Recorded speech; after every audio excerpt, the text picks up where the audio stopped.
ایک دفعہ کا ذکر ہے، ایک مرتبہ ایک بڑھئی اور اس کا بیٹا بڑا سا پنجرا بنانے کے لیے جنگل میں گئے۔ صبح سویرے دونوں باپ بیٹے کام کرنے میں لگ گئے اور دوپہر تک دونوں پنجرا بنانے میں کامیاب ہو گئے۔ اچانک جنگل کا راجا شیر وہاں آ نکلا اور غصے سے پوچھنے لگا، یہاں کیا ہو رہا ہے؟ کس کی اجازت سے تم لوگ یہ پنجرا بنا رہے ہو؟ بڑھئی اور اس کا بیٹا گھبرا گئے، لیکن مشکل وقت میں ہاتھ پر ہاتھ رکھ کر نہیں بیٹھنا چاہیے بلکہ عقل سے کام لینا چاہیے۔ انہوں نے بھی ایسا ہی کیا۔ بڑھئی بولا، بادشاہ سلامت، ہماری یہ مجال، ہم آپ کی مرضی کے خلاف کوئی کام کریں؟ ہم تو جنگل کے راجا کا گھر بنا رہے ہیں۔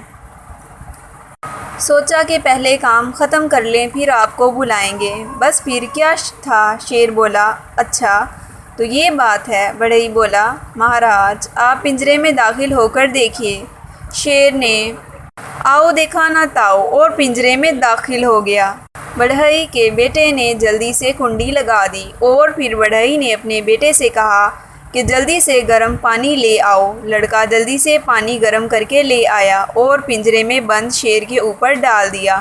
شیر بہت چیخا چلایا، لیکن کہتے ہیں نا پھر کیا ہو جب چڑیاں چگ گئی کھیت۔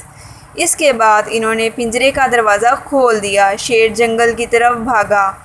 دونوں باپ بیٹا کام کرنے لگے جو ابھی باقی تھا، لیکن کچھ دیر بعد انہوں نے 3 شیروں کو اکٹھے آتے دیکھا۔ دونوں جلدی جلدی سے درخت پر چڑھ گئے۔ دونوں بہت پریشان ہوئے۔ اب تینوں شیر ایک دوسرے پر سیڑھی بنا کر درخت پر چڑھنے لگے۔ یہ دیکھ کر دونوں باپ بیٹے پریشان ہو گئے۔ اچانک بڑھئی کے ذہن میں خیال آیا۔ اس نے اپنے بیٹے سے کہا، جاؤ جلدی سے لوٹا گرم پانی کا لے آؤ۔